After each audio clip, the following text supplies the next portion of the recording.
Imaginez un matin ordinaire dans un village paisible d'Algérie.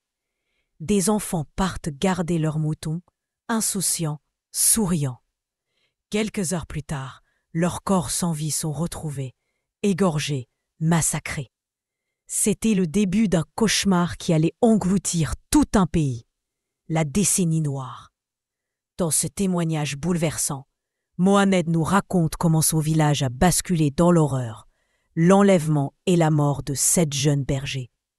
La douleur d'un père qui perd son unique fils, la peur qui s'installe, la naissance des groupes d'autodéfense, puis l'embuscade sanglante où 75 militaires furent exécutés et mutilés, avant que l'Algérie, meurtrie mais debout, ne se relève grâce au courage de ses enfants.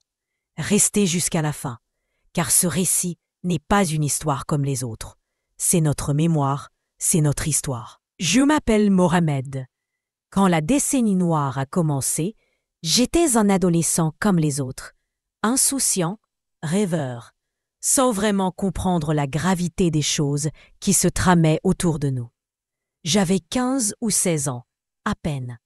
À cet âge-là, la vie se résume à jouer au ballon, à courir dans les champs, à s'imaginer un avenir simple, comme nos pères, cultiver la terre, élever des bêtes, bâtir une famille.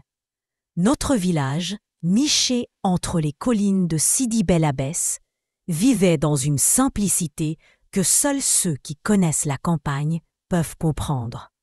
Les hommes partaient tôt au champ, la houe sur l'épaule. Les femmes, foulards bien serrés, s'occupaient de la maison, du pain cuit dans le four en terre, des jarres d'eau qu'elles ramenaient de la source. Les enfants, nous courions pieds nus, le rire facile. Et puis, il y avait les bergers. 7 garçons jeunes, à peine plus âgés que moi, qui avaient l'habitude de sortir chaque jour avec les moutons. C'étaient nos camarades, nos voisins, nos cousins, des enfants du pays, inséparables, toujours ensemble. Comme tous les matins, ils se sont levés avant le soleil. Les chiens aboyaient, les brebis bêlaient, et eux riaient déjà en préparant leur sac. L'un portait une vieille flûte en roseau, un autre un petit transistor qui grésillait les chansons de Dahman El Arachi. Avant de partir, leurs mères leur crièrent « Faites attention, ne vous éloignez pas trop !» Mais comme tous les jeunes, ils haussèrent les épaules, pressés de rejoindre les collines. Ils disparurent dans la brume matinale, silhouette frêle derrière le troupeau, bâton à la main. Personne ne se doutait que ce serait la dernière fois qu'on les verrait vivants. Le soir tomba. Le soleil se coucha derrière les montagnes, et les moutons ne revinrent pas. Les familles commencèrent à s'inquiéter. D'abord, ce fut des phrases banales. « Ils ont sûrement tardé !» Le troupeau a dû s'éparpiller. Mais à mesure que l'obscurité gagnait, l'inquiétude devint angoisse. Les mères sortirent sur le seuil des maisons, guettant la route poussiéreuse. Les pères prirent des lampes à pétrole et partirent vers les collines. Mais aucun bruit de clochette, aucun aboiement de chien, aucun rire d'enfant. La nuit fut interminable. Chaque bruit de la montagne glaçait le sang. On chuchotait. Et si c'était eux, les hommes des maquis? Mais personne n'osait prononcer ce mot trop fort. Terroristes. Au petit matin, des hommes du village revinrent, le visage défait. Ils n'avaient pas besoin de parler. Leurs yeux disaient tout. On trouva les 7 garçons dans une clairière, alignés comme des agneaux qu'on aurait sacrifiés. Égorgés, jetés dans la poussière. Leurs habits encore trempés de sang. Leurs visages figés dans une expression de stupeur et de peur. Les moutons erraient autour d'eux, bêlant d'une manière étrange, comme s'ils pleuraient eux aussi. Quand les mères arrivèrent, leurs cris déchirèrent l'air. Jamais je n'oublierai ces hurlements. Jamais. Elles se jetaient sur les corps, les serraient contre elles malgré le sang, malgré la poussière. Elles les embrassaient comme pour les réveiller. Parmi ces familles, il y avait un homme, un pauvre, qui n'avait qu'un seul enfant. son fils unique, ce fils qu'il avait élevé avec patience et amour, ce fils qui devait être son bâton de vieillesse, son seul soutien pour les années à venir. Quand il vit son enfant, son monde s'écroula. Il tomba à genoux, frappa la terre de ses poings et cria « Mon Dieu, pourquoi moi? Pourquoi mon unique fils ?» Ses sanglots faisaient trembler tous ceux qui l'entendaient. On disait que son cri s'entendait jusque dans les montagnes. Il resta accroché au corps, refusant qu'on le lui enlève. Il répétait inlassablement « Prenez ma vie, mais rendez-moi mon fils. » Ce jour-là, ce père perdit la raison. Ce jour-là, tout le village comprit que l'enfance venait de mourir avec ses 7 garçons. Le jour où les corps furent ramenés au village, le temps s'arrêta. Les hommes les transportaient un à un, enveloppés dans des draps tachés de sang. Tout le village s'était rassemblé, silencieux, comme écrasé sous un poids invisible. Les mères hurlaient. Leurs voix déchiraient le ciel. Certaines s'arrachaient les cheveux, d'autres griffaient la terre de leurs ongles. On aurait dit que chaque cri ouvrait une plaie dans les cœurs de ceux qui écoutaient. Les femmes entouraient les familles endeuillées, récitaient des doua, prières, mais leurs propres larmes trahissaient leur impuissance. Les hommes, eux, restaient debout, muets, les mâchoires serrées, les yeux rougis. Chez nous, on dit qu'un homme ne pleure pas. Mais ce jour-là, même les plus solides, même ceux qui avaient vu la guerre d'indépendance, laissaient couler leurs larmes. Les 7 corps furent lavés selon le rite, chacun entouré par les voisins, les cousins, les amis. L'odeur du sang ne quittait pas nos narines, même une fois les linceuls refermés.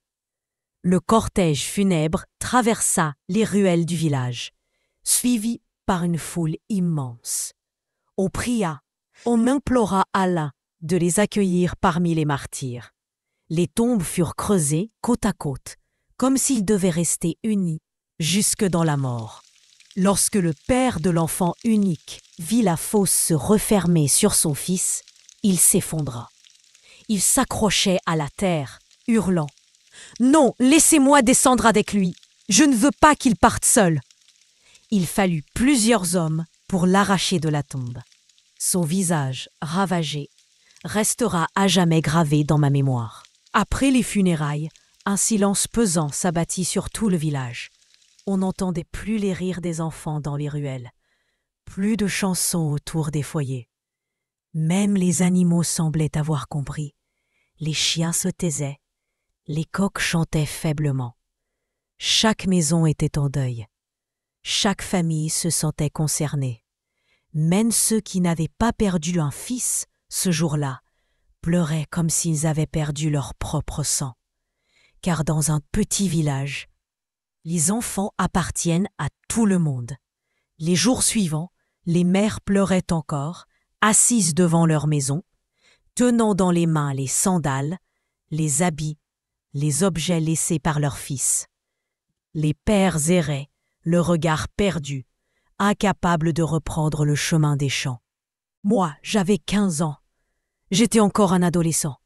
Mais après ce drame, j'ai senti que quelque chose s'était brisé en moi. Avant, nous jouions au ballon pieds nus, insouciants. Après ce jour, nous n'osions plus courir dans les champs. Chaque rire semblait une trahison envers ces 7 camarades qui n'étaient plus là. Nous avions grandi en une nuit. Nous avions compris que la mort pouvait tomber sur n'importe qui, à n'importe quel moment. Ce massacre, ces funérailles, ce silence furent pour nous le véritable début de la décennie noire. Après l'enterrement des 7 bergers, le village n'était plus jamais le même. On dit souvent que la mort frappe puis s'en va. Mais dans ce cas, elle était restée parmi nous. Elle s'était installée dans chaque maison, dans chaque ruelle, dans chaque cœur. Avant, les soirées étaient rythmées par les veillées. Les voisins s'asseyaient ensemble, les anciens racontaient des histoires, les enfants riaient aux éclats.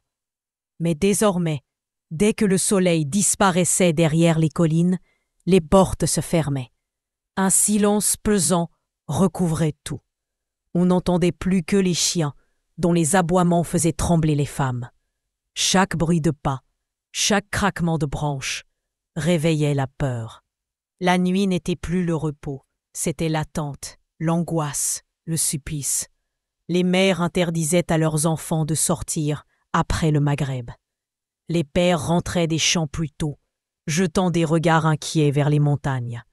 Même les jeunes, d'habitude insouciants, restaient enfermés, murés dans un silence lourd. Le jour, on n'était pas plus tranquille. Chaque matin, de nouvelles rumeurs circulaient. Ils ont été vus dans le village voisin. Ils ont pris un troupeau par là-bas. Ils ont frappé cette famille parce qu'elle a refusé de donner à manger.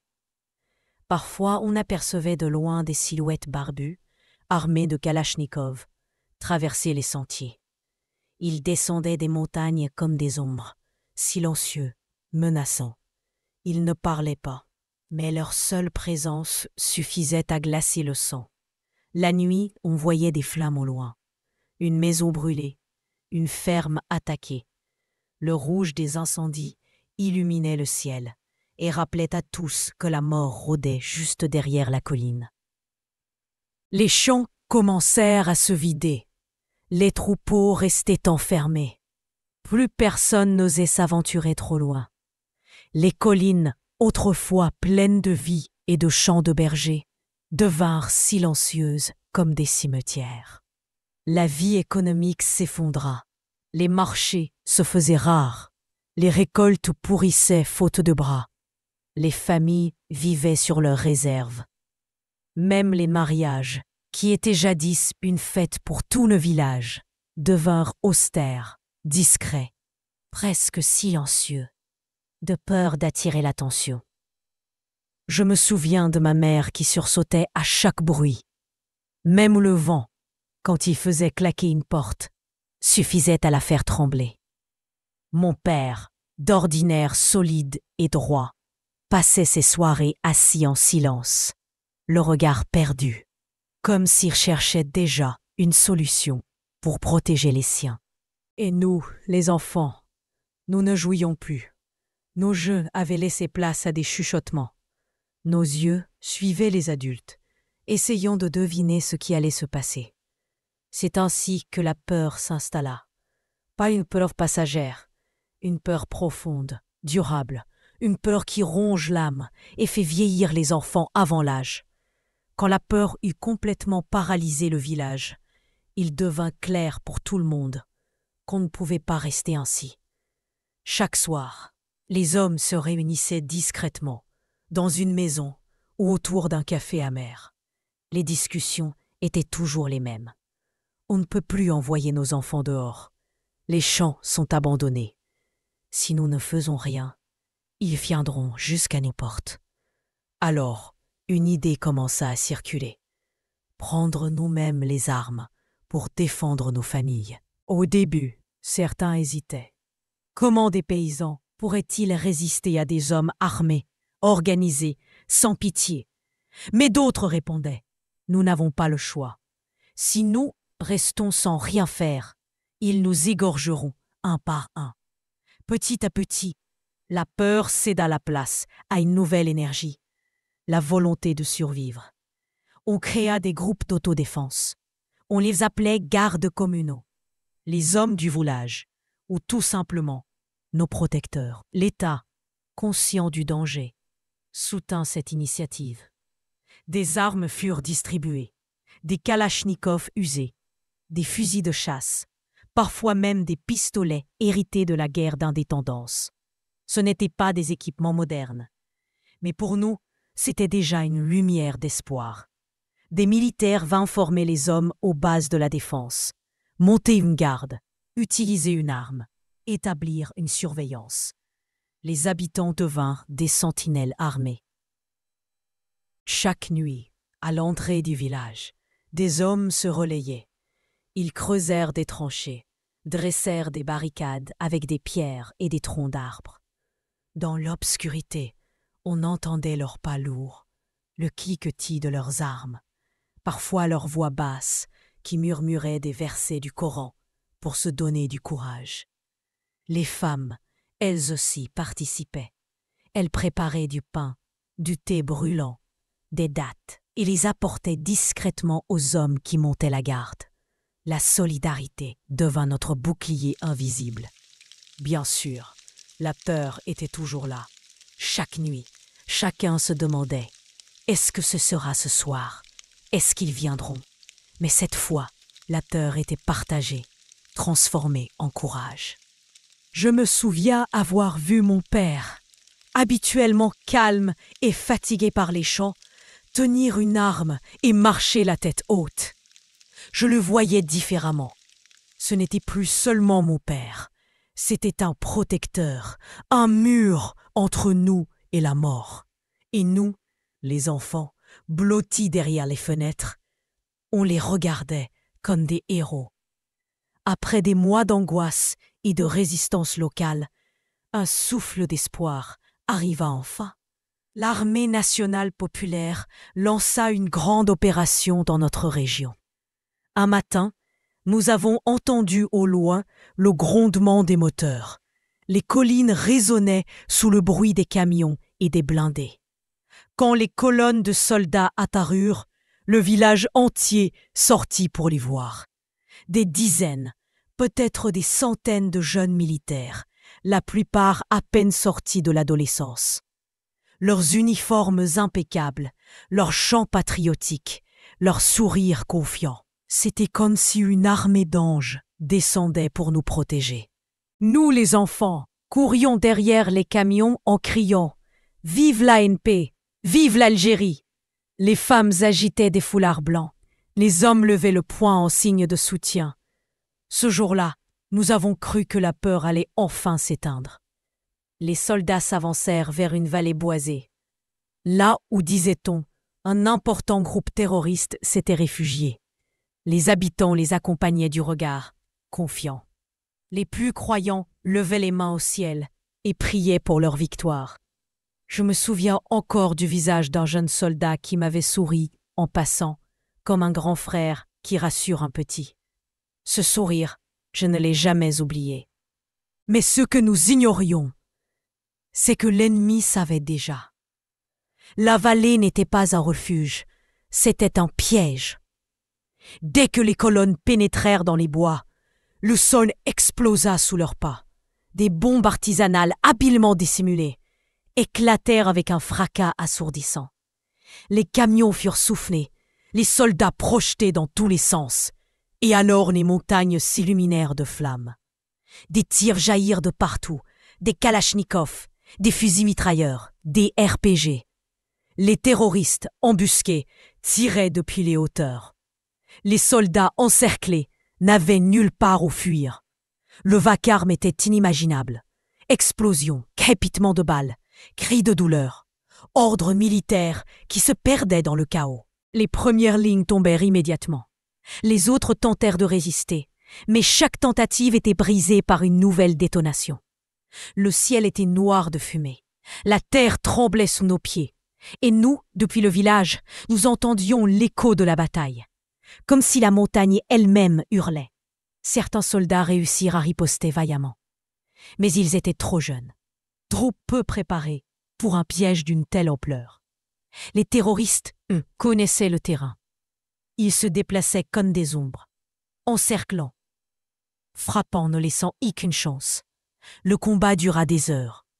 Puis, peu à peu, le vacarme s'éteignit. Et dans ce silence pesant, nous avons compris. L'embuscade avait réussi. Lorsque le silence retomba dans la vallée, tout le monde comprit que le pire était arrivé. Mais personne n'imaginait l'ampleur de l'horreur. Les soldats qui n'avaient pas été tués dans l'explosion ou les tirs furent capturés. De jeunes recrues, blessées, désarmées, encore tremblantes de peur. On aurait pu croire que leur vie serait épargnée. Mais les terroristes ne connaissaient ni pitié ni honneur. Ils les attachèrent, les alignèrent et commencèrent une boucherie inhumaine. Certains furent égorgés, comme du bétail. D'autres furent mutilés, démembrés vivants. On raconte que des têtes furent tranchées et plantées sur des pics, exposées pour terroriser les survivants. Les terroristes chantaient, riaient, comme s'il s'agissait d'un jeu macabre. 70, 75 jeunes militaires, des enfants pour la plupart, furent exécutés avec une cruauté que les mots ne suffisent pas à décrire. Quand les camions revinrent au village, ils n'étaient plus remplis de soldats chantants et souriants. Ils transportaient des cercueils, alignés, enveloppés du drapeau national. Le silence qui accompagnait ce convoi était plus lourd que toutes les larmes. Les familles pleuraient, mais c'était un pleur différent de celui des bergers. Ce n'était pas seulement la douleur d'avoir perdu des fils. C'était aussi la honte de voir des enfants de la nation massacrés de façon si sauvage. Ce massacre brisa quelque chose en nous.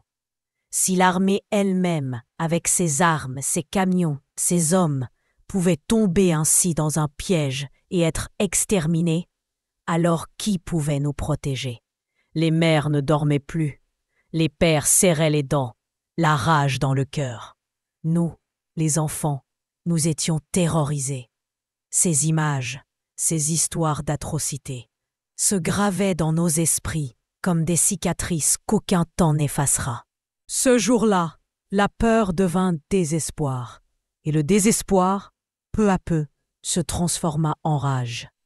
Après le massacre des militaires, l'Algérie entière trembla. La nouvelle s'était répandue comme une traînée de poudre. L'horreur dépassait les limites de l'imaginable. Mais ce carnage ne resta pas sans réponse.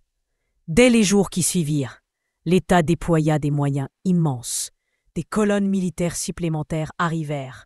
Des hélicoptères survolaient jour et nuit les collines. Des opérations de ratissage furent lancées dans toutes les zones suspectes.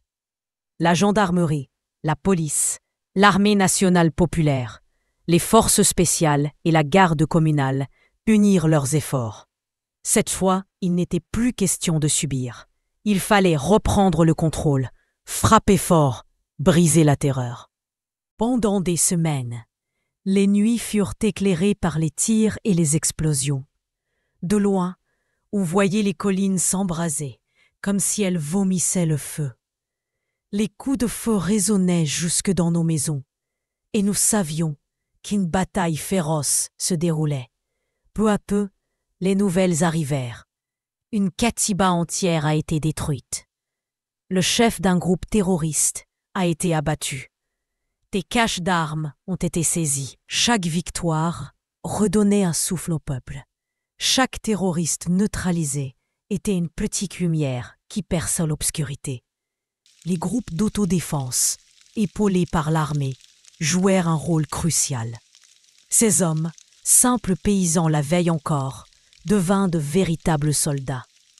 Ils connaissaient le terrain mieux que quiconque et guidaient les unités militaires dans les zones piégées. Les femmes continuaient de nourrir les gardes, de soigner les blessés, de prier sans relâche. C'était une lutte collective. Après des mois de feu et de sang, le calme commença à revenir. Les routes furent ouvertes, les marchés reprirent timidement. Les troupeaux revinrent paître dans les collines. Les écoles rouvrirent leurs portes et les enfants, tremblants mais courageux, reprirent le chemin des classes. Ce n'était pas la fin des violences. Il restait encore des attaques, des pertes, des blessures. Mais ce fut le début d'une lente victoire. Aujourd'hui, avec le recul, je comprends ce que cela signifiait. L'Algérie a souffert comme peu de nations ont souffert. Mais elle ne s'est pas effondrée. Elle s'est relevée, grâce à Dieu, grâce au sacrifice des soldats, des gendarmes, des policiers, des gardes communaux, des pompiers, et surtout grâce à la force d'un peuple qui a refusé de disparaître. Moi, Mohamed, je garde en moi les images d'horreur, mais aussi la fierté d'avoir vu mon pays se battre et vaincre la terreur. Et si je raconte aujourd'hui, c'est pour que personne n'oublie le prix de la paix que nous vivons. C'est ainsi que se termine le témoignage de Mohamed. Un récit d'horreur, mais aussi de courage. Un récit qui nous rappelle que l'Algérie a trop souffert pendant la décennie noire. Aujourd'hui, je tiens à remercier chacun de vous, ceux qui soutiennent cette chaîne par leurs j'aime, leurs commentaires et leurs partages. C'est grâce à vous que ces mémoires ne s'éteignent pas. Si ce témoignage vous a touché, je vous invite à vous abonner, à partager cette vidéo avec vos proches, pour que la mémoire des martyrs et des victimes reste vivante dans chaque foyer. Et à vous, qui avez peut-être vécu une histoire similaire durant cette période sombre. N'hésitez pas à me la confier. Ce sera pour moi un honneur et un devoir de la raconter ici, pour que vos voix soient entendues. Si vous êtes resté jusqu'à la dernière seconde, cela veut dire que ce récit a résonné en vous. Merci, du fond du cœur, pour votre patience, votre écoute et votre fidélité. On se retrouve très bientôt pour un nouveau témoignage, une nouvelle histoire de la décennie noire. Merci et à bientôt.